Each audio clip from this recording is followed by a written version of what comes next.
അതിർത്തി പങ്കിടുന്ന അയൽ സംസ്ഥാനങ്ങൾ. എന്നാൽ ഭരണ നിർവഹണത്തിലോ തികച്ചും വ്യത്യസ്തമായ രണ്ട് ശൈലികൾ. കേരളത്തിലും തമിഴ്നാട്ടിലും പുതിയ സർക്കാരുകൾ അധികാരമേറ്റെടുത്ത് മാസങ്ങൾ പിന്നിടുമ്പോൾ രാഷ്ട്രീയവൃത്തങ്ങളിൽ വലിയ ചർച്ചയാകുന്നത് വി ഡി സതീശന്റെയും വിജയുടെയും ഭരണരീതികളാണ്.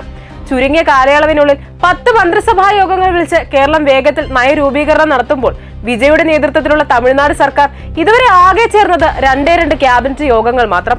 അധികാരമേറ്റ് ഒരു മാസത്തിനുള്ളിൽ തന്നെ കേരളത്തിൽ ആദ്യ ബജറ്റ് സമർപ്പിക്കാൻ വി ഡി സതീശൻ സർക്കാരിന് സാധിച്ചു. അടിയന്തര സാഹചര്യങ്ങളില്ലെങ്കിൽ എല്ലാ ബുധനാഴ്ചയും തിരുവനന്തപുരം സെക്രട്ടേറിയറ്റിൽ ഒത്തുകൂടി ഫയലുകൾ വെച്ച് താമസിയാതെ തീരുമാനങ്ങൾക്ക് ഉടൻ അംഗീകാരം നൽകുന്ന രീതിയാണ് കേരളം പിന്തുടരുന്നത്. കൂട്ടുകക്ഷി ഭരണമായതിനാൽ ഘടകകക്ഷികളുടെ പ്രാതിനിധ്യവും കൃത്യമായ ചർച്ചകളും ഉറപ്പാക്കാൻ പ്രതിവാര യോഗങ്ങൾ കേരളത്തിന് അത്യാവശ്യമാണ്. എന്നാൽ തമിഴ്നാട്ടിൽ വിജയ് സർക്കാരിന്റെ ഭരണശൈലി വേറൊന്നാണ്. അധികാരമേറ്റ് 2 മാസം പിന്നിട്ടിട്ടും തമിഴ്നാട്ടിൽ ബജറ്റ് സമർപ്പിച്ചിട്ടില്ല. ഇക്കഴിഞ്ഞ വ്യാഴാഴ്ചയാണ് ബജറ്റിന് അംഗീകാരം നൽകാൻ 2ാമത്തെ ക്യാബിനറ്റ് യോഗം ചേർന്നത്. തമിഴ്നാട്ടിൽ നിശ്ചിത ആഴ്ചതോറുമുള്ള യോഗങ്ങൾക്ക് പകരം ബജറ്റോ വൻകിട നിക്ഷേപങ്ങളോ പോലുള്ള അടിയന്തര കാര്യങ്ങൾ വരുമ്പോൾ മാത്രമാണ് യോഗങ്ങൾ വിളിക്കുന്നത്.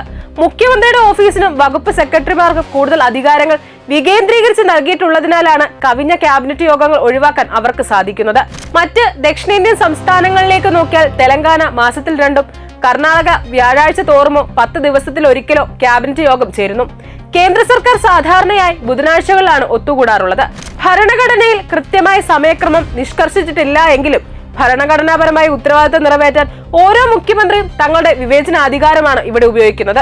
ഭരണഘടനാപരമായി ക്യാബിനറ്റ് യോഗങ്ങൾക്ക് കൃത്യമായ കാലയളവ് നിഷ്കർഷിച്ചിട്ടില്ല എങ്കിലും ഓരോ സംസ്ഥാനത്തെയും രാഷ്ട്രീയ സാഹചര്യങ്ങളും ഭരണ സൗകര്യങ്ങളുമാണ് ഇവിടുത്തെ യോഗങ്ങളുടെ ഇടവേളകൾ തീരുമാനിക്കുന്നത്.